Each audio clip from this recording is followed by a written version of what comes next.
السلام عليكم ورحمة الله وبركاته.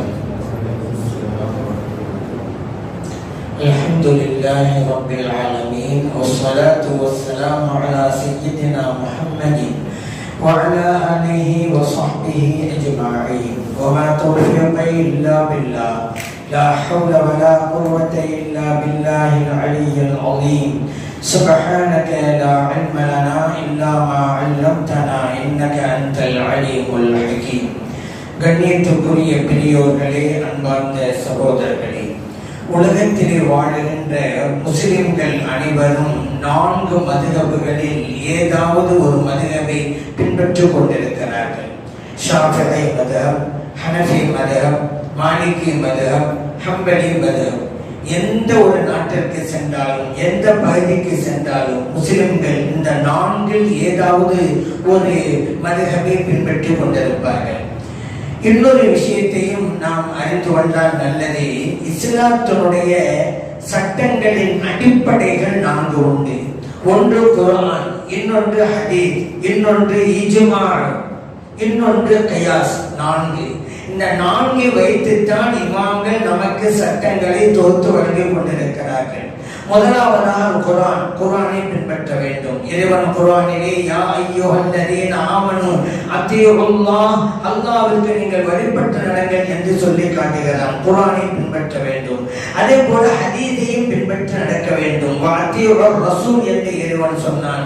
இறைத்தூதர் ஸல்லல்லாஹு அலைஹி வஸல்லம் அவர்களையும் நீங்கள் பின்பற்ற வேண்டும் என்று அந்த குர்ஆன் ஹதீஸ் தெரிந்து கொண்டோம். அதே போன்றுதான் இஜ்மா, கியாஸ். இந்த 4ஐயும் உள்ளடக்கி இறைவன் ஒரு வசனத்தில் சொல்லி காட்டுகிறான். யா அய்யுஹல்லதீன ஆமனு, இது நம்பிக்கையாளர்களே, அத்தீஉல்லாஹ், அல்லாஹ்வுக்கு வழிபட்டு நடங்கள், குர்ஆனை பின்பற்றுங்கள் என்று அர்த்தம். அடுத்ததாக சொன்னான் அத்தீஉர் ரசூல், இறைத்தூதர் ஸல்லல்லாஹு அலைஹி வஸல்லம் அவர்களுக்கு வழிபட்டு நடங்கள், ஹதீஸை பின்பற்றுங்கள் என்பது பொருளாகும். மூன்றாவதாக இறைவன் சொன்னான் உலில் அம்ரி மின்கும், உங்களில் கல்வி ஞானம் பெற்றவர்களையும் நீங்கள் பின்பற்றி நடங்கள். அதுதான் இஜ்மா. இஜ்மா என்றால் ஒரு காலத்திலே வாழுகின்ற உலமா பெருமக்கள் எல்லாம் ஒரு விஷயத்தில் ஏகோபித்த ஒரு கருத்தை சொல்வது.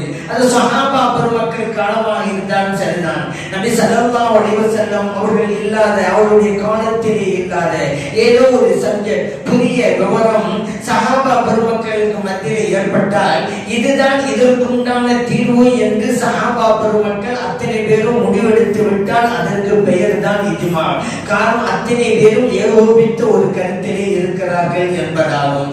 இறைவன் உலில் அம்ரி மின்கும், உங்களில் கல்விஞானம் உள்ளவர்களையும் பின்பற்றி நடங்கள் என்பதுதான் இஜ்மா, ஏகோபித்த கருத்தை பின்பற்றி நடப்பது. அதற்கு பிறகு இறைவன் அந்த வசனத்திலே தொடராக சொல்லி காட்டுகிறான். ஃபஇன் தனாஸஅதும் ஃபீ ஷைஇன் ஃபருத்தூஹு இலல்லாஹி வர் ரசூல், ஒரு விஷயத்திலே உங்களுக்கு கருத்து வேறுபாடு ஏற்பட்டு விட்டால், குர்ஆனிலும் அதற்குண்டான தீர்வு நமக்கு தெளிவாக தெரியவில்லை, ஹதீஸிலும் தெளிவாக நமக்கு தெரியவில்லை, இஜ்மாவிலும் தெளிவாக நமக்கு தெரியவில்லை என்றால் அதற்கு எப்படி நீங்கள் தீர்வு காண்பது? கருத்து வேறுபாடு வந்துவிட்டது. இப்பொழுது இறைவன் சொன்னால் நீங்கள் குர்ஆனின் பக்கமும் திரும்பி விடுங்கள், ஹதீஸின் பக்கமும் திரும்பி விடுங்கள். அப்படியானால் குர்ஆனையும் ஹதீஸையும் மையமாக வைத்துக் கொண்டு இந்த பிரச்சனைக்கு நீங்கள் தீர்வு காணுங்கள். அதுதான் கியாஸ். கியாஸ் என்றால் என்ன? ஒரு சட்டத்தை பின்பற்றி அதே போன்று இன்னொரு சட்டத்திற்கும் தீர்வு காண்பது. ஒரு சட்டம் இருக்கிறது, அதற்கு ஒரு காரணமும் இருக்கிறது என்று வைத்துக் கொள்ளுங்கள். அதே காரணம் வேறொன்றிலும் இருந்தால் இதற்குண்டான சட்டம் அதற்கு வந்துவிடும். காரணம், இந்த சட்டம் நமக்கு தெரிகிறது, அதற்குண்டான காரணமும் தெரிகிறது. வேறொரு புதிய சட்டம் வருகிறது, காரணம் என்று பார்க்கின்ற போது இதற்குண்டான காரணம் அங்கேயும் இருக்கிறது. அப்படியான இதற்குண்டான சட்டம் தான் அதற்கும். இதற்கு தான் ஒப்பீடு செய்தல் என்பார்கள். ஒரு சட்டத்தை ஒப்பீடு செய்து இன்னொரு சட்டத்தை கூறுவது, இதற்கு கியாஸ் என்று சொல்வார்கள். இப்ப அடுத்து இந்த கியாஸுக்கு ஒரு உதாரணம் சொல்றதா இருந்தா, இஜ்மாவுக்கு அல்லாஹ் குர்ஆன்ல வமை யுஷாபிகர் ரசூல் என்ற வசனத்தில் சொல்லி காட்டினான். வயத்தபிய கைர சபீல் முஃமினீன், முஃமின்களுடைய வழி அல்லாத வேறொரு வழியை ஒருவர் பின்பற்றினால் நுவல்லிஹி மா தவல்லா, அவர் போகிற போக்கிலேயே அவரை நாம் விட்டு விடுவோம். நுவல்லிஹி மா தவல்லா அவன் உஸ்லிஹி ஜஹன்னம், அவரை நரகத்திலே கொண்டு போய் சேர்த்து விடுவோம். வஸாத்து மஸீரா, அவர் போகின்ற வழிதான் மிகவும் தீய வழி என்று இறைவன் சொல்கிறான். இப்போ மூமின்கள் எல்லாம் ஒரு வழியிலே சென்றால் அந்த வழியில் தான் அத்தனை பேரும் செல்ல வேண்டும். ஒரு பிரிச்சுக்கிட்டு அவங்க எல்லாம் சொன்னா எங்களுக்கு என்ன இருக்கு, அதை கேட்க மாட்டோம் சொன்னா இதுதான் நடக்கும். என்ன நடக்கும்? அது தீய வழி, நரகத்திலே கொண்டு போய் சேர்ப்போம், அவர் போகிற போக்கிலே நாம் விட்டு விடுவோம் என்றெல்லாம் என்ன சொல்லி காட்டுகிறார். ஏன்னா இஜ்மா ஏகோபித்த ஒரு கருத்தை ஒரு காலத்து உலமா பெருமக்கள் எடுத்து விட்டால் அதை ஏற்று நடக்க வேண்டும் என்பதுதான் இந்த வசனத்துடைய பொருள். கியாஸ் என்றால் ஒப்பீடு செய்தல். நபி ஸல்லல்லாஹு அலைஹி வஸல்லம் அவங்ககிட்ட ஒரு சஹாபி வந்தாங்க. யா ரசூலல்லாஹ், என் சகோதரி ஹஜ் செய்யணும்னு நேர்ச்சி பண்ணியிருந்தாங்க. அதை நிறைவேற்றுவதற்கு முன்பாகவே இந்த உலகத்தை விட்டு மறைஞ்சிட்டாங்க, வஃபாத் ஆயிட்டாங்க. இப்ப என் சகோதரிக்காக நான் ஹஜ்ஜை நிறைவேற்றலாமா அப்படிங்கிறாங்க. இப்ப நபி ஸல்லல்லாஹு அலைஹி வஸல்லம் அவர்கள் அந்த தோழர் கேட்ட கேள்விக்கு பதில் அளிப்பதற்கு முன்னாலே இவர்கள் ஒரு கேள்வி வைக்கிறார்கள் அந்த தோழரிடம். இப்ப ஸல்லல்லாஹு கேட்டாங்க, தோழரே, இறந்து போன உங்கள் சகோதரிக்கு கடன் இருந்தால் அந்த கடனை அடைப்பீர்களா மாட்டீர்களா அப்படின்னு. அந்த தோழர் சொன்னாங்க, நிச்சயமாக அடைப்பேன் யார சொல்லலாம், என் சகோதரிக்கு உண்டான கடன் அல்லவா அது. இப்ப நபி ஸல்லல்லாஹு அலைஹி வஸல்லம் சொன்னாங்க, அப்படியா ஃபக்லி தைனல்லாஹ், அப்படியானால் அல்லாஹ்வுக்கு ஆற்ற வேண்டிய கடனை அடையுங்கள் என்றார்கள். புகாரிலே பதிவு செய்யப்பட்ட ஹதீஸ். ஒருவர் நேர்ச்சை செய்தால் அது அவருக்கு கடமையாகிவிடும். அது அல்லாஹ்வுக்காக ஆற்ற வேண்டிய கடமை, கடன் அது. இப்ப நபி ஸல்லல்லாஹு அலைஹி வஸல்லம் அவர்கள் வந்து கேள்வி கேட்டாங்கல்ல தோழரு, அவங்களுக்கு நேரடியா பதில் சொல்லிருக்கலாம். என்ன, என்னுடைய இறந்து போன சகோதரிக்காக நான் ஹஜ்ஜை நிறைவேற்றலாமா அப்படின்னா நிறைவேற்றுங்க அப்படி சொல்லிருக்கலாம்ல. ஆனா அதுக்கு முன்னால ஒரு கேள்வி வைக்கிறான் பாருங்க, உங்கள் சகோதரிக்கு கடன் இருந்தால் அடைப்பீர்களா மாட்டீர்களா? அடைப்பேன் யார சொல்லலாம். அப்படித்தாங்க இது அல்லாஹ்வுடைய கடன். ஒரு சட்டத்தை வைத்து இன்னொரு சட்டத்தையும் எடுத்துக் கொள்ளுங்கள் என்பதற்காகத்தான் இந்த கேள்வி வைக்கிறார்கள் நபிகள் நாயகம் ஸல்லல்லாஹு அலைஹி வஸல்லம் அவர்கள். அதே போல ஒரு பெண்மணியார் ஒரு சட்டத்தை தெரிந்து கொள்வதற்காக மார்க்க அறிஞர்கள் இருக்கிற இடத்துக்கு வந்தாங்க. ஒரு இடத்துல ஹதீஸ்களை அறிவிக்கிற முஹத்திஸீன்கள் இருக்கிற ஒரு கூட்டம் இருந்தது. அதை தாண்டி இன்னொரு கூட்டம், அவர்கள் குர்ஆனையும் ஹதீஸையும் வைத்து ஆய்வு செய்து சட்டங்களை தொகுத்து வழங்கக்கூடிய ஃபுகஹாக்கள் அவங்க இருந்தாங்க. இந்த பெண்மணியார் வந்தாங்க, முஹத்திஸீன்கள் ஹதீஸ்களை இமாம்களை சந்திச்சாங்க. ஒரு கேள்வி வச்சாங்க, என்னண்டா, மாத விலக்குள்ள பெண்மணி ஒரு பெண் மையத்தை குளிப்பாட்டலாமா? பெண் மையத்தை பெண்கள் தான் குளிப்பாட்டுவாங்க. இப்ப கேள்வி என்னண்டா, ஒரு பெண்மணி மாதவிடாய் நிலையிலே இருக்கிறாங்க. இந்த நிலையில இருக்கிற பெண்மணி ஒரு பெண் மையத்தை குளிப்பாட்டலாமா அப்படிங்கறதுதான். அந்த ஹதீஸ்களை இமாம்கள் எல்லாம் யோசிச்சாங்க, இப்படி ஒரு ஹதீஸ் நமக்கு இல்லையே. நபி ஸல்லல்லாஹு அலைஹி வஸல்லம் அவர்கள் இந்த மாதிரி கருத்து தெரிவிக்கிற ஹதீஸ் அறிவிச்சதா நமக்கு இதுவரைக்கும் கிடைக்கலையே அப்படி யோசிச்சு சொன்னாங்க, எங்களுக்கு இதுக்குண்டான ஆதாரம் இல்ல, அங்க போங்க, ஃபுகஹாக்கள் காமிக்கிறாங்க, குர்ஆன் ஹதீஸ் ஆய்வு சட்டம் சொல்லுவாங்கல்ல, அவங்க அங்க போய் கேளுங்க. இந்த பெண்மணியார் அங்க போனாங்க, இதே சட்டத்தை கேட்டாங்க. அந்த ஃபுகஹாக்களான மார்க்க சொன்னாங்க, குளிப்பாட்டலாமே அப்படின்னாங்க. மாத விலக்குள்ள பெண்மணி பெண் மையத்தை குளிப்பாட்டலாம் அப்படின்ட்டாங்க. அந்த பெண்மணியும் திரும்பிட்டாங்க. வரும்போது ஹதீஸ்கள் இமாம்கள் அந்த பெண்மணியார்ட்ட கேட்டாங்க, போய் கேட்டீங்களா? கேட்டேன். என்ன சொன்னாங்க? குளிப்பாட்டலாம்னு சொல்லிவிட்டாங்க அப்படின்னு. சரி, அந்த பெண்மணி போயிட்டாங்க. இப்போ ஹதீஸ்களை இமாம்கள் அந்த ஃபுகஹாக்கிட்ட கேட்டாங்க, எதை வைத்து குளிப்பாட்டலாம் என்று நீங்க சொன்னீங்க? அவங்க சொன்னாங்க, எல்லாம் நீங்க அறிவிச்ச ஹதீஸ் தாங்க. ஏன்னா அவங்க ஹதீஸ்களை பல்லுண்டார்கள் அல்லவா, ஹதீஸ்களை அவர்கள் அறிவித்தவர்கள் அல்லவா. நீங்க அறிவிச்ச ஹதீஸை வச்சுதாங்க நாங்க பதில் சொன்னோம். நாங்க அறிவிச்ச ஹதீஸ் தான். இப்படி ஒரு ஹதீஸை நாங்க கேட்கவும் இல்லை, சொல்லவும் இல்லையே. இப்பதான் ஃபுகஹா சொன்னாங்க, நீங்க ஒரு ஹதீஸை சொன்னீங்க, ஞாபகம் இருக்குதா? அதாவது நபி ஸல்லல்லாஹு அலைஹி வஸல்லம் அவர்கள் ஒரு சமயத்திலே ஆயிஷா சித்திகா ரலியல்லாஹு அன்ஹா அவங்கட்ட சொல்றாங்க, ஆயிஷாவே அந்த தொழுகை விரிப்பை எடுத்து கொடு அப்படிங்கறாங்க. ஆயிஷா சித்திகா ரலியல்லாஹு அன்ஹா சொன்னாங்க, யா ரசூலல்லாஹ், நான் மாத விலக்குள்ள நிலையிலே இருக்கிறேன், எப்படி அந்த தொழுகை விரிப்பை என் கையால தொடுறது, தொட்டி எடுப்பது அப்படின்னாங்க. இப்ப நபி ஸல்லல்லாஹு அலைஹி வஸல்லம் சொன்னாங்க, ஆயிஷாவே, இன்ன ஹைலதகி லைஸத் பி யதிகி, உன்னுடைய மாதவிடாய் உன் கையிலே கிடையாது, எடுத்து தா என்றார்கள். ஆயிஷா சித்தியக்கா ரலியல்லாஹு அன்ஹா அவர்கள் அதை எடுத்தும் கொடுத்தார்கள். இந்த ஹதீஸ் முஸ்லிமிலே பதிவு செய்யப்பட்ட ஹதீஸ். இப்போ ஃபுகாஹா சொன்னாங்க, இந்த ஹதீஸ் நீங்க அறிவிச்சீங்களா? இந்த ஹதீஸ் அறிவிச்சோம். இந்த ஹதீஸ் வச்சு தாங்க நான் திருப்பி போடணும். என்ன தொழுகை விரிப்பை எடுக்கும் போது நபி ஸல்லல்லாஹு அலைஹி வஸல்லம் அவர்கள் சொன்னது என்ன? உன் கையில் மாதவிடா இல்லை, ஆகவே தொழுகை விரிப்பை தொட்டி எடுனாங்கல்ல, அதை வச்சுக்கிட்டு தான் கையிலே மாதவிடா இல்லை, எனவே பெண்மையத்தை குளிப்பாட்டவும் செய்யலாம் என்று நாங்கள் சொன்னோம் என்று சொன்னாங்க.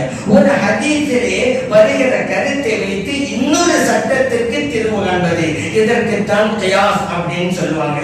இப்ப நம்ம மذஹப் என்று சொல்லுகிறோம். ஷாஃபிஈ மذஹப், ஹனஃபி மذஹப் என்றெல்லாம் சொல்றோம்ல. உலகத்திலே 4 மذஹப் இருக்குது. ஆனா இந்தியாவிலே தமிழகத்திலே 2 மذஹப்கள், ஷாஃபிஈ ஹனஃபி என்று. ஷாஃபி மذஹப் என்றால் என்ன, ஹனஃபி மذஹப் என்றால் என்ன அப்படிங்க கேட்கலாம். குர்ஆனுக்கும் ஹதீஸுக்கும் இமாம் ஷாஃபிஈ ரஹ்மத்துல்லாஹி அலைஹி அவர்கள் கொடுக்கிற விளக்கத்தின் பிரகாரம் நடந்தால் ஷாஃபிஈ மذஹப். குர்ஆனுக்கும் ஹதீஸுக்கும் இமாம் ஹனஃபி ரஹ்மத்துல்லாஹி அலைஹி அவர்கள் கொடுக்கிற விளக்கத்தின் பிரகாரம் நடந்தால் ஹனஃபி மذஹப். அப்ப மذஹப் என்று சொன்னாலும் பின்பற்றுவது என்பது குர்ஆனையும் ஹதீஸை தான். அதை நம்ம நினைவில் வைக்கணும். ஷாஃபி மذஹபும் ஷாஃபி இமாம் குர்ஆனை ஹதீஸையும் விட்டுவிட்டு நமக்கு மூணாவது ஒரு கருத்தை சொல்லல. குர்ஆனை ஹதீஸையும் ஆய்வு செஞ்சு அதுல இருந்து அவங்க சட்டம் தர்றாங்க. இவருடைய விளக்கத்தை நாம் பின்பற்றுகிறோம் என்பதால் ஷாஃபிஈ மذஹப். அதே போன்றுதான் ஹனஃபி இமாம் அவர்கள். இப்போ நீங்க கேட்கலாம், சரி குர்ஆனுக்கும் ஹதீஸுக்கும் விளக்கம் தர்றாங்க ஷாஃபி இமாம் ரஹ்மத்துல்லாஹி அலைஹி, ஹனஃபி இமாம் ரஹ்மத்துல்லாஹி அலைஹி அப்படின்னு நீங்க சரி குர்ஆனுக்கும் ஹதீஸுக்கும் விளக்கம் சொன்னா எல்லா இமாம்களும் ஒரே கருத்தை சொல்லிட வேண்டியது தானே, எல்லா மذஹபிலும் ஒரே சட்டம் இருக்க வேண்டியது தானே. ஆனா அப்படி இல்லையே. ஹனஃபி மذஹப்ல ஒரு சட்டமா இருக்கும், ஷாஃபி மذஹப்ல இன்னொரு சட்டமோட இருக்கிறது. ஆனா பிரிவு சட்டங்களில் மட்டும்தான், அடிப்படை சட்டங்களில் அல்ல. அடிப்படை சட்டங்கள் எல்லாம் எல்லா மذஹபிலும் ஒன்றுதான். பிரிவு சட்டங்களில் எல்லா பிரிவு சட்டங்களும் அல்ல, ஒரு சிலவற்றில் ஏன் கருத்து வேறுபாடு வருகிறது? இமாம்கள் எல்லாம் குர்ஆன் ஹதீஸை பற்றி தானே சொல்றாங்க என்று நீங்க கேட்கலாம். நாம் சொன்னோம் அல்லவா, குர்ஆனையும் ஹதீஸையும் ஆய்வு செய்துதான் சட்டங்களை தருகிறார்கள் என்று. அப்படி ஆய்வு செய்கின்ற போது கருத்து வேறுபாடு உண்டாகிறது. அதுதான் இயற்கை. உதாரணத்துக்கு சொன்னா, ஒருவர் தன் மனைவியை தொடுகிறார். ஒது இருக்குது, மனைவியை தொடுறாரு, திரை இல்லாம. திரைக்கு மேல தொட்டுட்டா பிரச்சனை இல்லை, திரை இல்லாம இப்படி தொட்டாருன்னு வச்சுக்கிறேன், ஒது முறிந்து போய்விடும் ஷாஃபிஈ மذஹபில். ஆனால் ஹனஃபி மذஹபில ஒது முறியாது. கணவர் மனைவியை ஒதுவோடு தொட்டால், திரை இல்லாமல் தொட்டாலும் கூட ஒது முறியாது. யாரு நீங்க ஹனஃபி மذஹப், ஷாஃபி மذஹப் எல்லாம் குர்ஆன் ஹதீஸ்ல இருந்தாலும் சட்டத்தை தர்றாங்க. இவங்க ஒது முறியுங்கிறாங்க ஷாஃபி இமாம் ரஹ்மத்துல்லாஹி அலைஹி, ஒது முடியாதுங்கிறாங்க ஹனஃபி இமாம் ரஹ்மத்துல்லாஹி அலைஹி. ஏன் இந்த வேறுபாடு? 2 இமாம்களும் குர்ஆன் ஹதீஸை ஆய்வு பண்ணி தானே சொன்னாங்க என்று நீங்க கேட்கலாம். அதே ஆய்வு தான் இந்த கருத்து வேறுபாட்டுக்கு காரணம். ஏன் தெரியுமா? ஒது முறியும் முடியாதுங்கிறது ஒரு வசனம் தான். இறைவன் குர்ஆனில என்னென்ன காரியங்களை செய்தால் ஒது முறியும் என்பதை பட்டியல் போட்டு சொல்கின்ற போது, அவுலா மஸ்துமுன் நிசா, உங்கள் துணைவியரை நீங்கள் தொட்டு விட்டார் என்றும் சொல்லி காட்டலாம். குர்ஆனிலே இறைவன் சொன்னது லாமஸ என்றால் தொடுதல், அன்னிசா என்றால் துணைவியர்கள். உங்கள் துணைவியரை நீங்கள் தொட்டாலும் ஒது முறிந்து போய்விடும் என்று இறைவன் சொல்லி காட்டுகிறார். இதுல ஷாஃபிஈ இமாம் ரஹ்மத்துல்லாஹி அலைஹி சொல்றாங்க, இறைவன் லாமஸ்ங்கிற வார்த்தையை யூஸ் பண்றான். லாமஸ்ங்கிற வார்த்தை என்ன அர்த்தம்? அரபி மொழியில மஸ்ஸ தொடுதல்னு அர்த்தம். எனவே இறைவன் சொன்னதை அப்படியே நான் ஃபாலோ பண்ணி சொல்றேன். துணைவியரை தொட்டால் ஒது முறிந்து விடும் என்று இறைவன் சொன்னான் அல்லவா, அதை அப்படியே பின்பற்றி நான் இந்த சட்டத்தை வளர்த்தேன் அப்படின்ட்டாங்க. ஹனஃபி இமாம் ரஹ்மத்துல்லாஹி அலைஹி சொல்றாங்க, தொடுதல்ங்கிறது இருக்குதுங்க. தொடுதல்னா வெறுமனே கையால் இப்படி தொடுதல் என்பது அர்த்தம் அல்ல. மனைவியோடு சேர்ந்தால், மனைவியோடு உடலுறவு கொண்டால், அதைத்தான் இறைவன் சமிக்கையா சொல்லி காட்டுகிறான். சில விஷயங்கள்ல வெளிப்படையா சொல்லுவோம், இன்னும் சில விஷயங்களை சமிக்கையாக சொல்லுவோம்.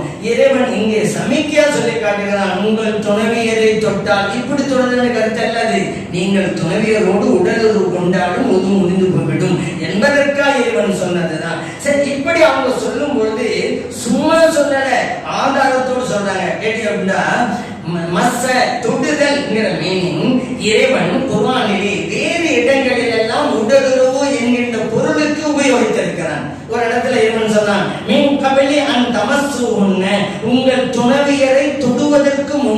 என்று அல்லாஹ் சொல்றான். தொடுவதற்கு முன்பாக இந்த இடத்துல தொடுதல் அல்ல, உடலுறவு கொள்வதற்கு முன்பாக. இதான் அனுப்பிமானம்ன்றத சொல்றாங்க. இந்த இடத்துல தொடுதல்னா இருக்கு, என்ன அர்த்தம் வைக்கிறீங்க?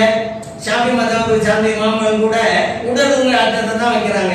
அப்பதான் இமாம் அபூ ஹனீஃபா ரஹ்மத்துல்லாஹி சொல்றாங்க, பாத்தீங்களா தொடுதல் அர்த்தம் தான் இருக்கு, உடலுங்கிற அர்த்தம் தான் அங்க வச்சுங்க. இங்கேயும் அப்படித்தாங்க, தொடுதல்ங்கிற வார்த்தை இருந்தாலும் உடலுங்கிற அர்த்தம் பாருங்க. ஒரு முறியும் ஷாஃபி மதஹப், ஒரு முறியாது ஹனீஃபி மதஹப். ரெண்டு பேருக்கு ஆதாரம் அவுல் ஆமஸ்துமுன் நிசா, குர்ஆனுடைய வசனம் தான். இப்ப புரியுதா? மூன்றாவது அவங்க கருத்து சொல்றதெல்லாம் இல்ல, குர்ஆனுக்கும் ஹதீஸ் விளக்கத்தை தான் அவங்க சொல்றாங்க. ஆய்வு செய்கின்ற போது கருத்து வேறுபாடு வரத்தான் செய்யும். இப்போ ஏன்னா குர்ஆன் ஹதீஸ் எல்லாம் இருக்கும்போது ஏங்க மதுஹப்? குர்ஆன் ஒன்று தானே, இறைத்தூதர் ஸல்லல்லாஹு அலைஹி வஸல்லம் ஒருவர் தானே, மார்க்கம் ஒன்று தானே, ஹதீஸ் ஒன்று தானே, துபிலா ஒன்று தானே. அப்பையும் ஷாஃபி அப்பையும் ஹனபி எல்லாம் ஒன்னா இருக்கும்போது ஏன் இந்த பிரிவு என்று கேட்டவர்கள் எல்லாம் இன்னைக்கு காணாம், தொண்டை காணாம், துணை காணான்னு இருக்கிறாங்க. ஏன் தெரியுமா? அவங்க சொன்னால குர்ஆனை பின்பற்றினால் ஒற்றுமையாக இருக்கலாம், பிரிவு தேவையில்லை, ஷாஃபி ஹனபி பிரிவு தேவையில்லை. இப்ப அவங்க 1000 பிரிவா உட்கார்ந்து இருக்கிறாங்க, 1000 சட்டம் சொல்லிட்டு இருக்கிறாங்க. என்ன அவங்க பல ஜமாத்தா போச்சு, ஏ பி சி டி எஃப் வாய்க்கும் அந்த அளவுக்கு ஜமாத்தா பிரிஞ்சு போயிட்டாங்கன்னு வைக்கிறேன். அதுக்கு ஒரு சட்டத்தை சொல்லிட்டு இருக்கிறாங்க. அங்கதான் பிரச்சனை. சொல்ல உதாரணத்துக்கு பிறை பார்ப்பது, தத்தம் பகுதி பிறை ஒரு ஜமாத்து சொல்லுது இல்லை, சர்வதேச பிறை இன்னொரு ஜமாத்து சொல்லுது. ஜகாத் ஒவ்வொரு வருடமும் கடமை ஒரு ஜமாத்து, இன்னொரு ஜமாத்து இல்ல, ஆயிரம் ஒரு தடவை கொடுத்தால் போதும் அப்படிங்கிறது. சூனியமும் கண்ணீரும் கண்டிஸ்டி அதுவும் இல்லை என்கிறது ஒரு ஜமாத்து, சூனியமும் உண்டு கண்ணீரும் உண்டு என்கிறது இன்னொரு ஜமாத்து. பாத்தீங்களா? ஜும்மாவுக்கு முந்தின சுன்னத்து இல்லை என்று ஒரு ஜமாத்து சொல்லுது, ஜும்மாவுக்கு முந்தின சுன்னத்து உண்டு என்று இன்னொரு ஜமாத்து சொல்லுது. இப்பதான் நான் கேட்கிறேன், எங்களை பார்த்து கேட்டீங்கல்ல, குர்ஆன் ஒண்ணுதான், ஹதீஸ் ஒண்ணுதான், மார்க்கம் ஒண்ணுதான், ஏன் ஷாஃபி அனுப்பினீங்கல்ல? இப்ப நான் கேட்கிறேன், நீங்க எத்தனை பேரா பிரிஞ்சு இருக்காங்க? எல்லாரும் ஒரே குர்ஆன் தானே இருக்குது. ஏ ஜமாத்தில் இருக்கக்கூடிய குர்ஆன் தானே பி ஜமாத்திலே இருக்குது, பி ஜமாத்தில் இருக்கக்கூடிய குர்ஆன் தானே சி ஜமாத்திலே இருக்குது. அதோட புகாரி ஷரீஃப் எடுத்துக்கிறீங்க, ஏ ஜமாத்தில் இருக்கக்கூடிய புகாரி தானே பி ஜமாத்திலே இருக்குது, சி ஜமாத்திலே இருக்கு, ஒண்ணுதானே. நீங்க அவங்க ஒரு சட்டம் சொல்றீங்க, ஒரே சட்டம் சொல்ல முடியாதானே? குர்ஆன் ஹதீஸ் தான் ஒண்ணா சொன்னீங்கல்ல, ஏன் நீங்க அவங்க சட்டம் சொல்றீங்க? எல்லாரும் ஒரு குர்ஆன் தானே.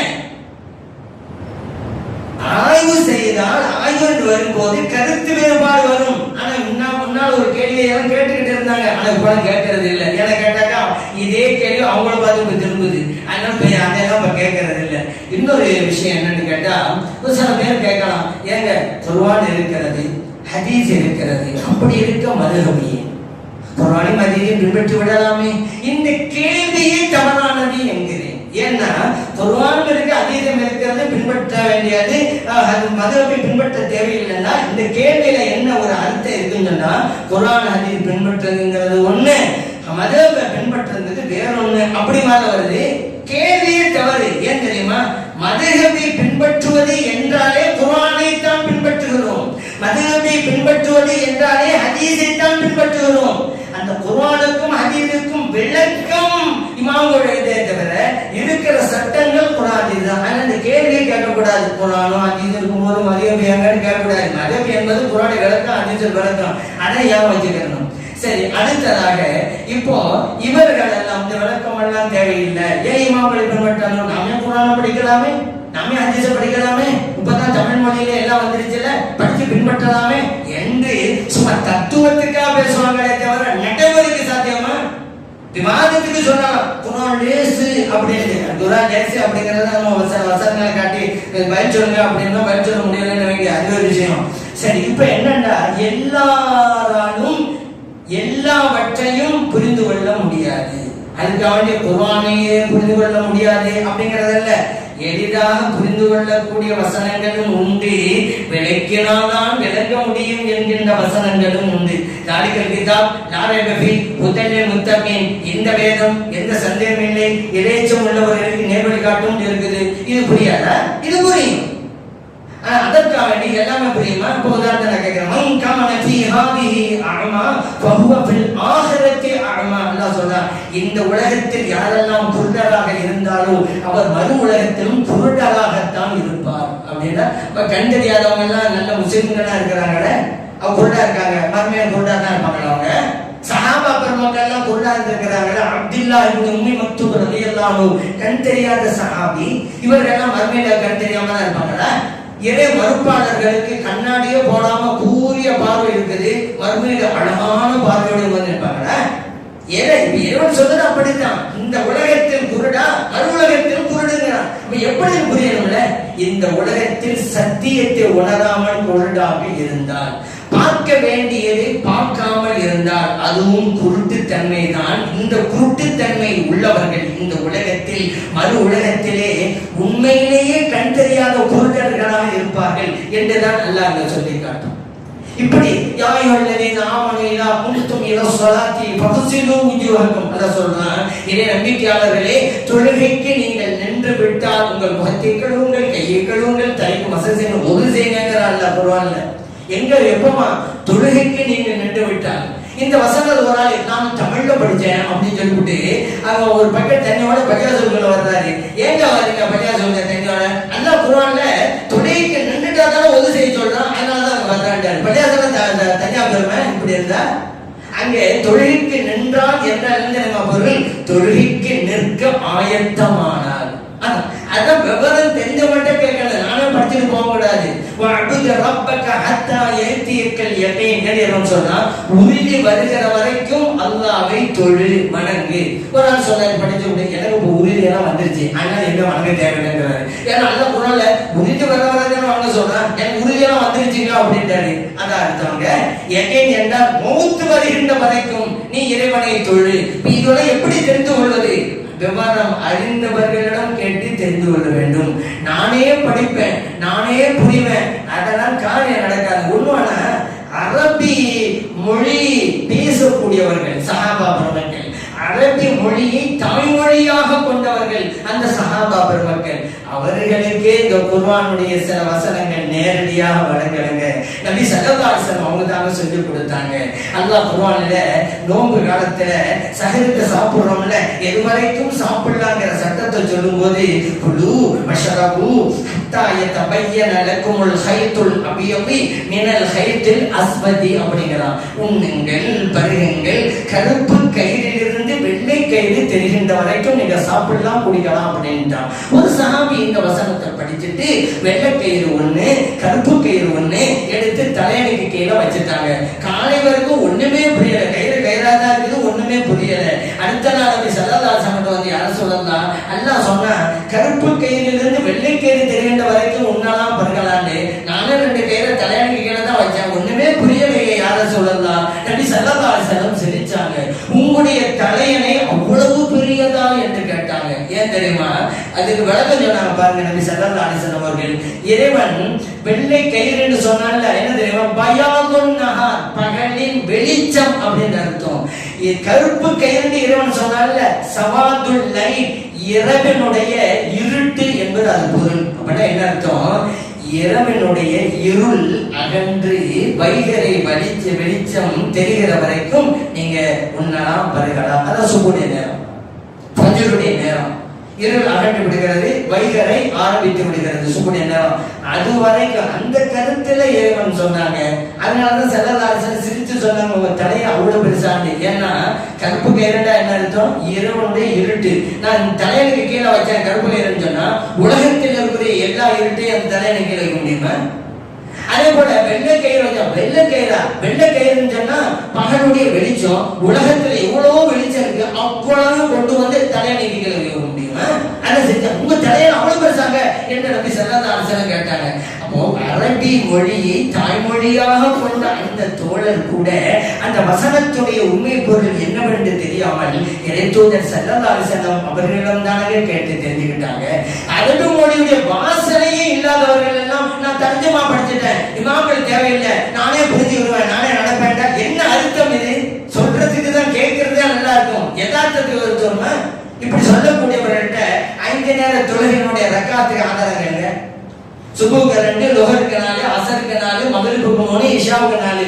இமாம்கள் தேவையில்லை, நாங்களே படிப்போம், நாங்களே குர்ஆன் படிப்போம், நாங்களே புகார் படிப்போம். கூப்பிட்டு இருந்தாப்பா 5 நேரம் தொழுவோம்ல ரக்காத்து, அங்க என்ன ஆதாரம்? எந்த குர்ஆன்ல எப்படி படிச்ச? புகாரில எப்படி படித்து நீ தெரிஞ்சுக்கிட்ட? கேளுங்க, பதில் சொல்ல தெரியாது. சொல்றதுதான் 5 நேர தொழுகையின் ரக்காத்துக்கு ஆதாரம் என்னன்னு தெரியல. இவர் படித்தா தெரிஞ்சு கொண்டாங்க ரக்காத்தனா, மத்தவங்க சொல்லித்தாங்க. அப்ப மற்ற விஷயங்கள் எல்லாம் அதனால நாம் கூட அபிமொழி தெரிஞ்சவங்க அப்படின்னு சொன்ன. நான் கேட்கிறேன், குர்ஆனை படிச்சு எல்லாரும் புரியும் சொன்னா எழுத்துதர் ஸல்லல்லாஹு அலைஹி வஸல்லம் ஏன் வரணும்? ஏன் ரசூலா வரணும்? குர்ஆன் வேதத்தை மட்டும் கொடுத்துட்டு படிங்க புரிங்க அமல் செய்யுங்க நல்லா சொல்லிருக்கலாமே. இறைவன் குர்ஆன் என்ன சொன்னா? அன்ஸல்னா இலைக்க ذிக்ர லிதுபையின லின்னாஸ். நபி அவர்களே, இந்த வேதத்தை உங்களுக்கு வழங்கினோம் மக்களுக்கு நீங்கள் தெளிவுபடுத்தி காட்ட வேண்டும் என்பதற்காக. குர்ஆனை படிச்சு எல்லாரும் புரிய முடியும் சொன்னா இறைத்தூதர் தேவையில்லை. இது இறைவன் சொல்றான், உங்களுக்கு குர்ஆனை தந்தல, இதை நீங்கள் மக்களுக்கு விளக்கி காட்ட வேண்டும். ரசூலம் மின்ஹும் யத்லு அலைஹிம் ஆயாத்திஹி வ யுஸக்கிஹிம் வ யுஅல்லிமுஹுல் கிதாப வல் ஹிக்மா. அல்லாஹ் சொல்றான், இறைத்தூதர் அனுப்பி வச்சதையே மக்களுடைய உள்ளங்களை தூய்மைப்படுத்த வேண்டும், இந்த வேதத்தில் கற்றுக் கொடுக்க வேண்டும். ரசூல் வந்ததே அதுக்கு தானங்க. இப்ப நானே படிப்பேன் நானே புரிவேண்டா, அதெல்லாம் சாத்தியம் கிடையாது. அதனால மற்றொரு விளக்கம் தேவை. அல்லாஹ் குர்ஆன்ல சொல்றான், ஃபஸ்அலு அஹ்ல ذிக்ரி இன் குன்தும் லா தஅலமூன். உங்களுக்கு தெரியலையா, தெரிஞ்சவங்கள்ட்ட கேட்டு தெரிஞ்சுக்கிறங்க என்று அல்லாஹ் சொல்றான். எவ்வளவு அழகான வார்த்தை பாத்தீங்களா? உங்களுக்கு தெரியலையா, குர்ஆனை படிங்க தெரிஞ்சுக்கிறங்க. உங்களுக்கு தெரியலையா, ஹதீஸ படிங்க தெரிஞ்சுக்கிறங்க என்று இறைவன் சொல்லுங்க. படைத்த இறைவனுக்கு தெரியாதா தன் அடியாருடைய நிலை என்னவென்று? தன்னுடைய அடியார்கள் எந்த நிலையில் இருக்காங்க படைத்த ரப்புக்கு தெரியும்ல. அந்த ரப்பு சொல்றான், தெரியலையா, தெரிஞ்சவனுக்கு தெரிஞ்சுக்க. அதுதான் நமக்கு தொழுகையா, நோன்பா, ஜகாத்தா, திருமணமா, வியாபாரமா, இந்த சட்டங்கள் தெரியல. நாமெல்லாம் உட்கார்ந்து குர்ஆன் ஹதீஸ் படிச்சு புரியணும் சொன்னா பல வருடங்கள் ஹஜ்ஜிங்க வச்சுக்கிறதுனால ஒரு நாள் ஹஜ்ஜுக்கு போறாரு, யார்ட்டும் கேட்க கூடாது. குர்ஆன் இருக்குதுல்ல, புகாரி இருக்குதுல்ல, ரெண்டையும் படிச்சு விட்டு ஹஜ்ஜுக்கு போகும். யார்ட்டையும் கேட்க கூடாது. ஹஜ்ஜுடைய சட்டமெல்லாம் ஏன் குர்ஆன் இருந்தா போதும், மத்தவங்க தேவையில்லைங்கல்ல அப்படின்னு சொன்னா 10 வருஷம் ஆனாலும் இவர் ஹஜ்ஜுக்கு போக மாட்டாரு. இது எப்ப படிச்சு எந்த சட்டத்தை முடிஞ்சு இவர் ஹஜ்ஜுக்கு போறது? மத்தவங்க சொல்லிதான் கேட்கணும். இறைவன் அதனாலதான் சொல்றான், தெரியலன்னா தெரிஞ்சவங்ககிட்ட கேட்டு தெரிஞ்சுக்கிறீங்க. இப்போ இன்னொரு கேள்வி வருது, இறைவன் ஒரே அமைப்பா வச்சிருக்கான் தானே? ஷாஃபில கூட ஹனபில கூட அந்த கருத்து வேறுபாடு வருதுல, பிரிவு சட்டங்கள்ல அப்படிலாம் இல்லாம இந்த இஸ்லாத்துல ஒரே மாதிரியே இருந்திருந்தாமே கேட்கறது நல்லா இருந்தா நல்லதுதான். ஆனா இறைவன் அப்படி இருக்க விரும்பலையே, அதான் பிரச்சனை. இறைவன் இந்த மாதிரி கருத்து வேறுபாடு வர வேண்டும் என்று விரும்புகிறான். இந்த வேதத்தை ஆய்வு செய்ய வேண்டும் என்று விரும்புகிறான். நான் உனக்கு தந்த அறிவை வைத்துக் கொண்டு எதையோ ஆய்வு செய்கிறாய், என் வேதத்தை ஆய்வு செய். அந்த வேதத்தை ஆய்வு செய்கின்ற போதுதான் கருத்து வேறுபாடு வருவது இறைவன் விரும்பியது. உதாரணம் சொல்லவா? இந்த தலாக்கு கொடுக்கப்பட்ட பெண்மணி எடுத்தா இருக்கணும் 3 மாதவிடாய் காலங்கள் ஹனபி மதப்பட, 3 தூய்மை காலங்கள் ஷாஃபி மதப்பட.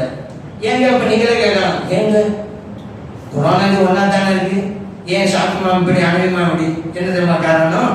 இறைவன் குர்ஆனில தலாக் கொடுக்கப்பட்ட பெண்களுக்கு இத்தா என்னன்னு சொல்றான். வல் முதல்லஆத்து யதரப்பஸ்ன பிஅன்ஃபுஸிஹின்ன ஸலாஸத குரூங்கிறான். தலாக் கொடுக்கப்பட்ட பெண்மணிகள் 3 குரூ காலங்கள் இத்தா இருக்க வேண்டும். குரூங்கிற வார்த்தை யூஸ் பண்ணிட்டாங்க, அரபி மொழியில இருக்கு. அது எங்க தெரியணும்? டிக்ஷனரியை தான் பார்க்கணும். டிக்ஷனரிய குரூங்கிற வார்த்தை என்ன அர்த்தம்னு பார்த்தா 2 அர்த்தம் போட்டு வச்சிருக்கு. என்ன? தூய்மை, மாதவிடாய் 2 அர்த்தம். தூய்மைங்கிற மீனிங்கை ஷாஃபி இமாம் எடுத்துக்கிட்டாங்க, மாதவிடாய்ங்கிற அர்த்தத்தை ஹனபி இமாம் எடுத்துக்கிட்டாங்க. 2 மீனிங் அங்க இருக்குது. இறைவனுடைய விருப்பத்தை பாத்தீங்களா? இறைவன் நினைத்திருந்தால் ஏன் இரு பொருள் உள்ள ஒரு வார்த்தையை உபயோகிக்கணும்? 3 தூய்மை காலம் வச்சுக்கிறேங்க, அதுக்கு அழகான வார்த்தை துருர் இருக்கு. துருர் வார்த்தை போட்டுக்கலாமே, எல்லா மதங்களையும் 3 தூய்மை காலம் சொல்லிடுவாங்க. ஏன் துருந்த வார்த்தை இருக்குது? இல்ல, மாதவிடாதான் அங்க நோக்கம் இறைவனுக்கு அப்படின்னு வச்சுக்கிறேங்க. உதாரணத்துக்கு ஹைலுங்கிற வார்த்தை போட்டிருப்பானே இறைவன், அப்ப ஷாஃபி எல்லாமே மாதவிடாங்க அப்படி சொல்லியிருப்பாங்க. இப்ப இறைவன் வேண்டுமென்றே தான் இப்படி செய்கிறார். ஏன்? ஆய்வு செய்ய வேண்டும், கருத்து வேறுபாடு வர வேண்டும் என்று இறைவன் விரும்பியது. ஷாஃபில ஒரு சட்டம் சொல்றாங்க, ஹனபில ஒரு சட்டம் சொல்றாங்க, இறைவன் விரும்பியது. ஏன்? அந்த கருத்து வேறுபாடே வரக்கூடாது என்றால் இரு பொருள் உள்ள வார்த்தையை உபயோகிக்காமல் ஒரு அர்த்தத்தை தருகிற வார்த்தையை இறைவன் போட்டிருப்பான். எவனுக்கு தெரியுமா தெரியாதா? அரபு மொழியெல்லாம் பொதுங்கிற வார்த்தைக்கு 2 அர்த்தம் இருக்கு, தெரியாதா இவனுக்கு? நம்ம 2 அர்த்தம் உள்ள வார்த்தை போட்டாக்கா ஒவ்வொரு ஆளும் ஒவ்வொரு அர்த்தத்தை எடுத்துக்குவாங்களே, தெரியாதா இவனுக்கு? தெரிந்துதான் போடுகிறேன். இப்ப புரியுதா? ஆய்வு என்பது இறைவன் விரும்பியது. அதனால சரிங்க, ஷாஃபி மதப்புங்கிறோம், ஹனபி மதப்பு அப்படின்னு சொல்றோம் அல்லவா? ஒரு மதப்பு ஒரு சட்டம், சில விஷயங்கள் தான் நினைக்கிறேன் சொல்ற அடிப்படை சட்டங்கள் எல்லாம் ஒண்ணுதான், பிரிவு சட்டங்களும் ஒரு சிலதான். இதுல எது சரி? உதாரணத்துக்கு ஒது போட்டு இருக்கும் போது மனைவியை தொட்டால் திரை இல்லாமல் ஒது முறியும் ஷாஃபி மதம், ஒது முறியாத ஐமது. 2ல் எது சரி நமக்கு தெரியாது, மறுமையில தான் தெரியும். சரி, 2ல ஒண்ணு சரின்னா இன்னொன்று பிழைதானே. ஒது முறியுங்கிற சட்டம் சரின்னா ஒது முறியாத சட்டம் பிழை. ஒது முறியாதுங்கிற சட்டம் சரி என்றால் ஒது முறியும் அப்படிங்கிற சட்டம் பிழை. ஒன்று சரி என்றால் இன்னொன்று பிழை அப்படின்னு நீங்க கேட்கலாம். இல்லை இல்லை, 2மே சரி. என்னங்க இது? 2மே சரிதான். அப்படி ஸல்லல்லாஹு சஹாபாக்கள் சொன்னாங்க. ஒரு தடவை பனு குறைலாங்கிற சமூகம் இருக்கிற இடத்துக்கு அனுப்பி வைக்கிறாங்க. சொன்னாங்க, லா யுஸல்லியன்ன அஹதுன் அல் அஸ்ர இல்லா ஃபி பனி குறைலா. நீங்க பனு குறைலா சமூக மக்கள் இருக்கிறாங்க, அங்க போய் தான் அசர தொழுவணும்னு அனுப்பி வச்சிருக்காங்க. சாபாக்கள் போயிட்டே இருக்கிறாங்க. போற வழியிலேயே அசர் நேரம் வந்துச்சு. சாபாக்கள் சில பேர் சொன்னாங்க, இந்த அசர் நேரம் வர்றதுக்குள்ள அங்க போய் சேர்ந்துருங்கிற கருத்துல தான் சொன்னாங்க.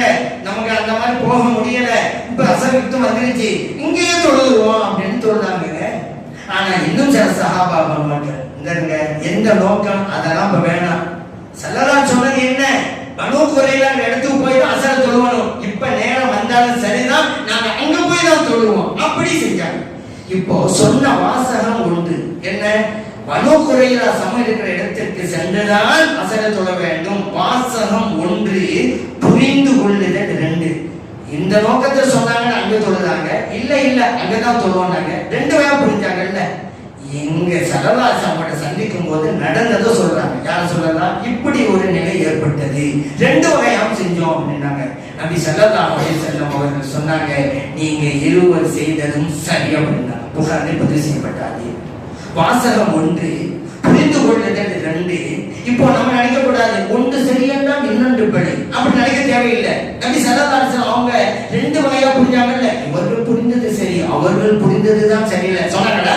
இல்ல, 2 சரிங்கிறாங்க. அப்படித்தாங்க ஒரு குர்ஆன் வசனத்தை ஆவிசரி சத்தம் சொல்லும்போது ஷாஃபி இமாம் சொன்னதும் சரிதான் இறைவனிடத்தில், ஹனபி இமாம் சொன்னதும் சரிதான் இறைவனிடத்தில். ஏன் ஆய்வு? இந்த ஹதீஸ் புகாரில இப்போ பேரிஸுக்கு போகணும்னு வச்சுக்கோங்க. பேரிஸுக்கு போகணும், ஒரு ஆளு புளியந்தோப்பு வழியா போறாரு, இன்னொரு பிரசவம் வழியா போறாரு. 2 ஒண்ணுக்கு முரண். புளியந்தோப்பு என்பதும் பிரசவம் ஒன்றல்ல. இந்த பாதை வேறு, அந்த பாதை வேறு. ஆனால் 2மே சரி என்போம். ஏன்? எங்க போகணும்? பேரிஸுக்கு. இந்த வழியா போனவரும் பேரிஸு தான் போறாரு, பிரசவம் வழியா போனவரும் பேரிஸா போறாரு. பாதை 2, இலக்கு 1. அங்க போய் சேர்றது. அப்படி எப்படி சரியில்லை அப்படிங்க? அந்த ரூட்டு சரி, இந்த ரூட்டு தப்புன்னு சொல்லிக்கல. 2 பேருமே சரியான இடத்துல தான் போய் சேர்றாங்க. அந்த மாதிரி தான் நபி ஸல்லல்லாஹு அலைஹி சொன்னாங்க. 2 வகை கருத்துக்களை கொண்ட சஹாபா பெருமக்கள் 2 பேரும் சரியில்லைங்க. அவங்க ஷாஃபி ஹனபி இருக்கும் கூடும் கூட சில விஷயங்கள் வரும். 2மே சரிதான் என்னோடத்திலே. காரணம் அவங்க சொந்தமாக சுயநலத்திற்கு சொல்லல, குர்ஆனில் ஆய்வு பண்ணி தான் சொல்லி காட்டுறாங்க. அத்தகைய மதுஹபிலே காலமெல்லாம் எல்லாம் வல்ல இறைவன் நம்மையும் நமது பிள்ளைகளையும் குடும்பத்தினர்களையும் நிலைத்திருக்க செய்வானாக. ஆமீன். அல்ஹம்துலில்லாஹி ரப்பில் ஆலமீன்.